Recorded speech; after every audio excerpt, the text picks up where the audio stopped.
Hello friends. सबसे पहले video को लाइक शेयर और सब्सक्राइब कर दें। फर्स्ट टाइम होंगे तो टॉपिक रहा जाएगा आपका हाइपेरियन ए फ्रैगमेंट क्रिटिकल एप्रिसिएशन। ये देखिए फ्रेंड्स, आपका इम्पोर्टेंट है। MEG 1 ब्रिटिश पोएट्री के लिए क्रिटिकल एप्रिसिएशन आएगा। मोस्ट इम्पोर्टेंट क्वेश्चन है, तो वीडियो को एंड तक अवश्य देखें। एक्सप्लेन किया जाएगा आपको हिंदी में। ये मोस्ट इम्पॉर्टेंट क्वेश्चन आपको आंसर करवाया जाएगा। हाइपेरियन ए फ्रेगमेंट एक क्रिटिकल एप्रिसिएशन जो एग्जाम में आपके पूछे जाते हैं। MEG 1 IGNOU British poetry. आइए फ्रेंड्स, हम स्टार्ट कर रहे हैं टॉपिक को। आपका क्या है क्रिटिकल क्वेश्चन हाइपेरियन फ्रेगमेंट का। The poem opens in in medias क्या करता है, इन जो है इन मीडियाज में res that is in the middle of the story, story के मिडिल में लोगों को बताती है। किड्स यानी कि पूरा नाम है John Keats does not begin his poem from the very beginning. जो है देखिए, किड्स जो है इस पोएम को पूरा स्टार्टिंग में नहीं किए थे। ठीक है, बिगिन डज नॉट बिगिन, शुरुआत नहीं किए थे पूरा वेरी बिगिनिंग, शुरुआत में। इन अदर वर्ड दूसरे तरीके से देखा जाए फ्रेंड्स, तो he does not go back to the origin of the conflict between the old goods namely the title. नाम क्या था उसका? ओल्ड गुड्स का। ओल्ड गॉड्स मतलब पुराने गॉड्स जो थे उनका नाम रखा गया था Titans. And the new gods मतलब भगवान, and new gods namely the Olympians. देखिए ओल्ड गोल्ड का, ओल्ड जो है गॉड्स का, उनका नेम रखा गया था Titans, and new gods name रखा गया था ओलंपियंस। दिखाते हैं next. He starts the poem at the point where the Titans have already been defeated by the Olympians and have been dethroned. क्या देखिए, Titans have already been defeated, इसमें मतलब होता है क्या चीज, हार जाना। बाय द ओलंपियंस के द्वारा हार गया था, एंड हैव बीन डिथ्रॉन कर दिया गया उसको। अब देखिए शब्द में कहा जाए, in other words Keats plunge into the story at the point when the defeated Titans feeling grief stricken को बताती है कि मतलब दुखद स्ट्राइकन, दुख on account of their dethronement, seat और लाई बैठना और झुकना, इन ए स्टेट ऑफ लिस्टलेसनेस और स्टूपर और डिस्पेयर से मतलब निराशा। बुक 1 करता है कि बुक 1 फॉल्स क्या दिखाता है, फॉल्स इनटू 3 पार्ट्स। बुक 1 जो है 3 पार्ट्स को डिवाइड करती है। The first part describes the grief of Saturn, Saturn को दिखाता है, sunny and the Thea, and their decision to join their fellow titans who have assembled in a cave among the rocks. Rocks के जो है बहुत सारे day रहता है चारों तरफ गुफा।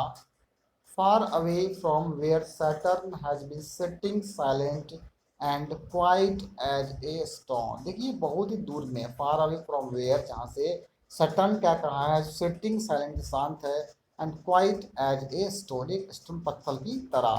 The second part deals with the apprehensions, क्या कहते हैं, सेकेंड पार्ट जो है डील करता है एप्रीहेंशंस को। क्या कहता है, apprehensions and fears of the Titan Hyperion. देखिए इससे नाम लिया गया Titan Hyperion, the god of the sun, जो क्या कहा जाता है, गॉड कहा जाता है सन का। Who is still the master of his empire, and जो who yet retains his full authority, पूरा प्राधिकार दिया गया है ओवर हिज रिलीजन।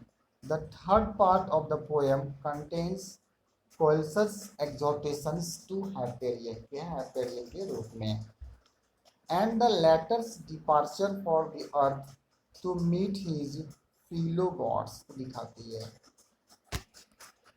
मतलब कि फ्रेंड्स आपका लिविंग द प्लानेट, लिविंग में छोड़ना, planet of the sun to be looked after by Coelus, an epic poem, its exalted theme and exalted style.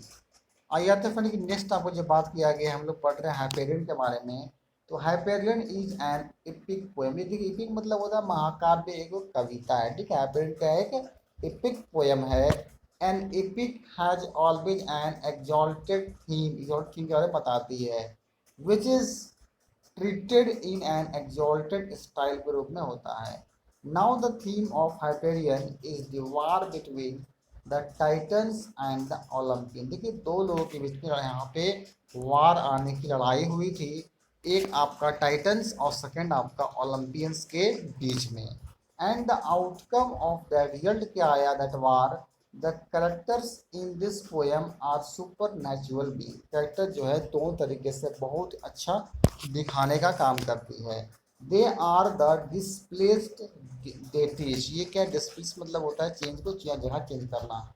Deities who had been governing the various forces of nature. यहाँ पे बहुत सारे forces प्राकृतिक में natures हैं। And the new deity, new मतलब यहाँ देवी की बात किया गया है, who have taken their place को लिए हैं। इसी प्रकार however we do not meet any of the new deities either in book 1 or in book 2 के बारे में बात होती है। And the only new deity नेमली, देखिए तो उनका नाम क्या है, अपोलो। क्या नाम है, Apollo. who is who is introduced to us appears in book third, जो है बुक थर्ड में इसे दिखाया गया है। Books 1 and 2 deal wholly with the displaced gods को बताती है। इन एनी केस, किसी भी केस में the poem does have an exalted theme है पोएम में। आ जाते हैं फ्रेंड्स नेक्स्ट। नेक्स्ट कहता है द मैनर, मतलब तरीका का व्यवहार क्या होना चाहिए, manner in which he is describe में बताया गया है। फॉर इंस्टेंस जल्दी ही shows that we are not dealing with human beings, मानव बींग के बारे में बताती है, बट विथ सुपर ह्यूमन। क्या है फ्रेंड्स आपका यहाँ पे सुपर ह्यूमन के बारे में बात किया गया, कितना मानव जो एक सुपर ह्यूमन है, बहुत बढ़िया काम कर रहा है, सुपर ह्यूमन बींग्स है। By comparison with the goddess मतलब देवी, the even the tall Amazon would have appeared to be a mere pygmy. He was such a huge and powerful deity, एक पावरफुल डेटी जो है मतलब बहुत ही विशाल powerful deity, that she could have seized ankles by his hair and twisted his neck मुड़ जाता है। She could have stopped with one finger the revolving wheel which axon had been tied, इसको बांधा गया है। Her face was as large, बहुत ही बड़ा फेस हो गया था, large as that of the Memphian sphinx. Subsequent था के साथ Hyperion too is described in the same manner describe किया वर्णन किया गया है। He too is a god of gigantic, मतलब बहुत विशाल का है, बहुत ही बड़ा प्रोपोर्शंस बताती है। बट ऑल द अदर, लेकिन the gods have been described on a grand scale में से डिस्क्राइब किया गया मीन्स वर्णन किया गया है।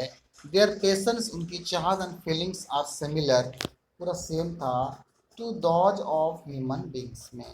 The style of the poem is exalted too, the poem has been admired, प्रशंसा करती है poem, widely for the sublimity of its style को दिखाती है, and the solemnity of its blank verse, होता है गंभीर शांत अवस्था में ब्लैंक वर्स को कंप्लीट करती है। आइए बढ़ते देखिए नेक्स्ट यहाँ पर कहता है pathos is the key note of book 1। देखिए बुक 1 का एक की नोट है जो कहते हैं pathos. Most of situations in book 1 arouse our deepest sympathies for the sufferers who are gods and goddess, जो gods हैं और goddess हैं देवी।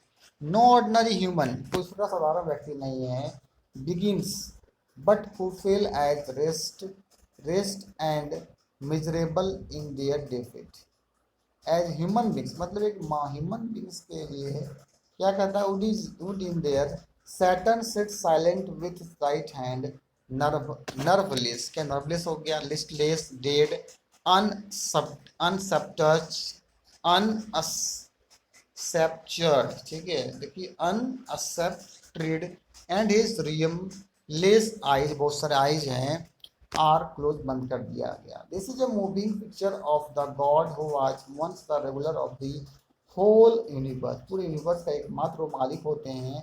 Then there is the moving picture, moving picture की बात किया जाए, of Thea who comes to meet Saturn, से वो मिलते हैं, इन द माइजरी मतलब दुख की अवस्था में, She has one hand on that itchy spot where beats the human heart. Although the bee an abnormal, क्या कहता है वो abnormal है अनैतिक. She is experiencing cruder pain. She speaks to Saturn some morning words, filling him with that she had brought to comfort for him. The pathos of the situation depends when she reminds him that he has lost heaven. वो क्या किए स्वर्ग को खो दिए हैं.